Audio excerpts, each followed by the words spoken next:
Hi, good evening. നമ്മളപ്പോൾ ഇന്ന് തുടരും മൂവി കണ്ടിട്ട് നിൽക്കുകയാണ് സഹാറ സെൻറ്ററിൽ. ഇവിടുത്തെ നോവ സിനിമാസിലാണ് നമ്മളിന്ന് കണ്ടത്. 5:30-ക്കുള്ള ഷോയാണ് നമ്മൾ കണ്ടത്. അപ്പോൾ അതിൽ എടുത്തു പറയാൻ നമുക്ക് പ്രത്യേകിച്ച് പറയാൻ വെച്ചാൽ മോഹൻലാലിൻ്റെ സ്ഥിരമായിട്ടുള്ള എല്ലാ മാനറിസങ്ങളും നല്ല നല്ല ക്ലിയർ കട്ടായിട്ട് യൂസ് ചെയ്തിട്ടുണ്ട് സംവിധായകൻ്റെ. എസ്പെഷ്യലി തരുൺ മൂർത്തിക്ക് അത് പ്രത്യേകം നന്ദി നമ്മൾ പറയുകയാണ്. പിന്നെ നമ്മൾ എപ്പോഴും പറയുന്ന പോലെ മോഹൻലാലിൻ്റെ ഒരു ലക്ക് ഫാക്ടറായിട്ടുള്ള ലാസ്റ്റ് വരുന്ന മൂവീസ് എല്ലാം ഹിറ്റാണെന്ന് പറയാറുണ്ട്. അത് എക്സാമ്പിൾ ചിത്രത്തിൽ നിന്ന് തുടങ്ങി ചിത്രം, ഇപ്പോൾ വന്ദനം, കിലുക്കം, മിന്നാരം, അങ്ങനെ എല്ലാ മൂവീസും വരുന്ന എല്ലാ ഹിറ്റാണെന്ന് ഒരു വിശ്വാസമുണ്ട്. അതേപോലെ തന്നെ തുടരും എന്ന് പറയുന്ന സിനിമയും ഒരു വമ്പിച്ച ഹിറ്റാവുന്നുള്ള ഉറപ്പാണ്. നമുക്ക് എൻ്റെ കൂടെ സിനിമ കാണാൻ വന്ന നമ്മുടെ ഫ്രണ്ട്സിൻ്റെ അടുത്ത് അഭിപ്രായം ചോദിക്കാം. നല്ല സിനിമയായിരുന്നു. ഒരു ഫാമിലി എൻ്റർടൈനറാണ്. വില്ലൻ റോള് നല്ല അടിപൊളിയായിട്ട് ചെയ്തിട്ടുണ്ട്. എനിക്കിഷ്ടപ്പെട്ടു. ചേർത്തെ നല്ല പടമായിരുന്നു. ഇതിൽ എടുത്തു പറയേണ്ടത് ശരിക്കും പറഞ്ഞാൽ ഇതിലെ വില്ലനാണ്.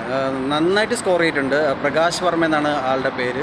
വേറെ ഏതെങ്കിലും തിയേറ്റർ ആക്ടറാണോ എന്നും നമ്മൾ കണ്ടിട്ടില്ല. മുന്നേ ഹിസ്റ്ററി നമുക്ക് അറിയത്തില്ല. എന്തായാലും നമ്മളത് ഇനി മുതൽ നമ്മളത് എന്തായാലും തപ്പിപ്പിടിക്കും അല്ലേ. നല്ല അടിപൊളി പെർഫോമൻസ് ആയിരുന്നു. അടിപൊളി എന്ന് വെച്ചാൽ ഒരു രക്ഷയില്ലാത്ത പെർഫോമൻസ് ആയിരുന്നു. നന്നായിട്ട് മോഹൻലാലിൻ്റെ കൂടെ തന്നെ ഒരേപോലെ ആ ഒരു പാരലായിട്ട് തന്നെ അത് സ്കോർ ചെയ്തു അല്ലേ.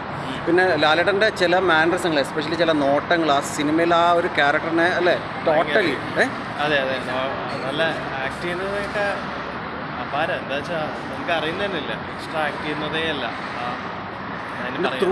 ത്രൂ ഔട്ട് അത് പോയി എന്നുള്ളതാണ്. നമുക്ക് ആ സിനിമ നമ്മൾ കണ്ടിരിക്കുമ്പോൾ ശരിക്കും നമ്മുടെ ലൈഫിൽ ഉണ്ടാകുന്ന പോലൊരു മൂഡ് ക്രിയേറ്റ് ചെയ്യാനായിട്ടുള്ള ആ സിനിമയ്ക്ക് സാധിച്ചു തരുൺ മൂർത്തിയുടെ മുന്നത്തെ സിനിമകൾ പോലെ തന്നെ. ആദ്യത്തെ സിനിമ മുതൽ എനിക്കാണ് ഓപ്പറേഷൻ ജാവ കഴിഞ്ഞിട്ട് സൗദി വെള്ളയ്ക്ക, തുടരും, ഇതെല്ലാം ഡിഫറെൻ്റ് ആയിട്ട്. എസ്പെഷ്യലി എനിക്ക് തോന്നുന്നു ഇതിൽ നല്ല എഫേർട്ട് എടുത്തിട്ടുണ്ട്.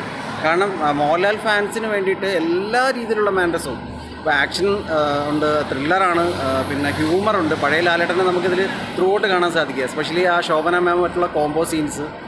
പിന്നെ ഒരു ഫാമിലി മാനാണ്.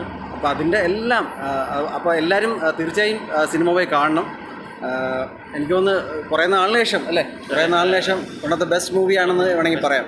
അപ്പോൾ വേറൊരു മൂവിയുടെ വിശേഷങ്ങളുമായി വീണ്ടും കാണാം. ബൈ.